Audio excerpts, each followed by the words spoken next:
good morning everybody. Today tayo ay magbabike ulit, no? So ang day off ko twice a week, Wednesday, Thursday. So pag day off, pwede ka tumigil ng bahay ng one day, mag-ayos, maglinis. There are police reported ahead. Other day, magbabike. Sa case ko, kung kaya ko magbike 2 times, mas okay kasi nga yung mga gawain bahay, pwede mong gawin pag uwi mo. So dito, ang mga trails sa akin, may 30 minutes, may 15 minutes away, may 1 hour away. So iba-iba din naman yun, no? Doon sa 1 hour away, trail network. Ang daming trails. May DH, may XC, DH Enduro. And then yun naman, 50 minutes, yun nga, pinuntahan ko kahapon yung St. Louis. Yun ay more on DH Enduro. Kasi talagang panay pumaba. May mga jumps, may gap, may drop. Kung pupuntahan ko naman, ganun din, trail network din. Pero mas worth itong puntahan kasi 1, malapit sa bahay. 2, ito yung 30 minutes. 2, yung trails niya ay more on enduro, no? Pedal ka talaga paakyat, then bababa, kaya may pulis eh. Mag-ano tayo, mag-merge o kung may aksidente. So yon, mas prefer kong puntahan to. So usually naman ako, isang baba lang, okay na ako. No, importante yung going up, na-exercise ako, no? Napagod ng sagad.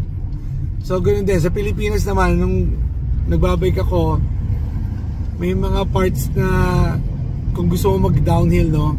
Usually either 1, magtutulak ka paakyat, or 2, magbabayad ka, magpapahila ka sa motorsiklo, or kung may mga tropa ka, edi may magli-lift sa'yo, no? May maghahatid sa'yo sa taas, may susundo sa ibaba. So ganon. And then nung nasa Italy naman ako, kagandahan, parang dito rin, papark ka, and then pipidal ka pataas kasi nga asfaltado doon eh. Mostly ng kalsada asfaltado, pero sa ibang parts ganun din, mag-lift ka. Or pag season ng bike park, yun ang the best, bayad ka ng 20 euros, maghapon na yun, bantusawa ka na sa bike park. So yun lang, no? At least dito, yun ang una kong going, papunta pa lang ako sa Hawaii, nag-google na ako kung may mga trails ba dito, may bike park. Kaya ito ngayon, at least ito island lang, maliit lang na island. In 2 hours, naikot mo na itong island na to non-stop, ha? Kung gusto mo lang ikutin, see the sights. So for me, fortunate at meron pa din mga parts na talagang dedicated sa mountain bikes. O yun lang, so pag meron kayong time, enjoy, ride and ride. Alright, that's it.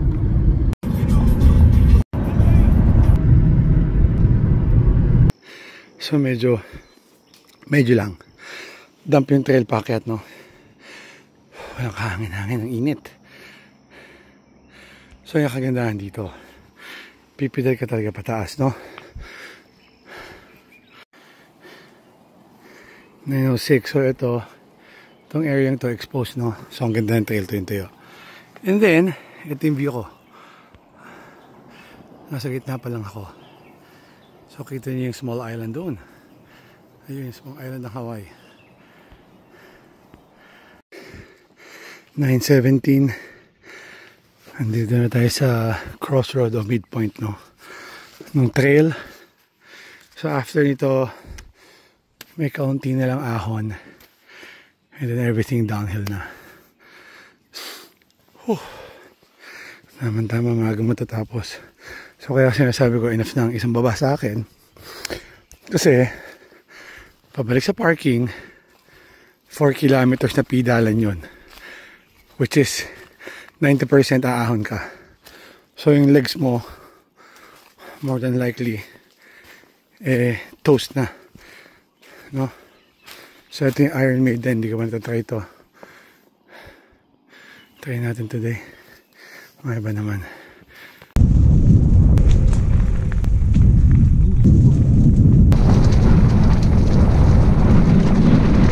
Talis ka. Jump yun. Yeah.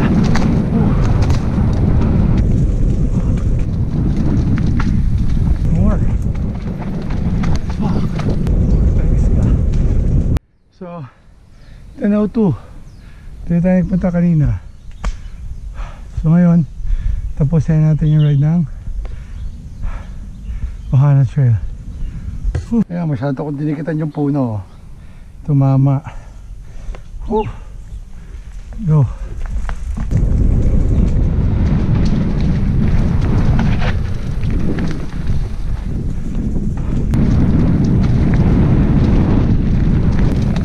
Okay, iba yun.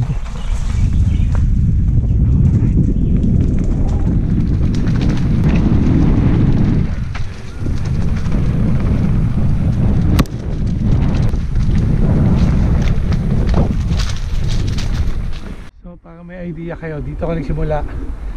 Diyan ang entrance. Paikot. Tapos ang exit yung nasa likod ko. So sa gilid yan tayo. Okay. So time check 10:34. Nagsimula tayo 8:45. Nakadalawang trails tayo. So ito tayo sa entrance. Okay. Time to go home.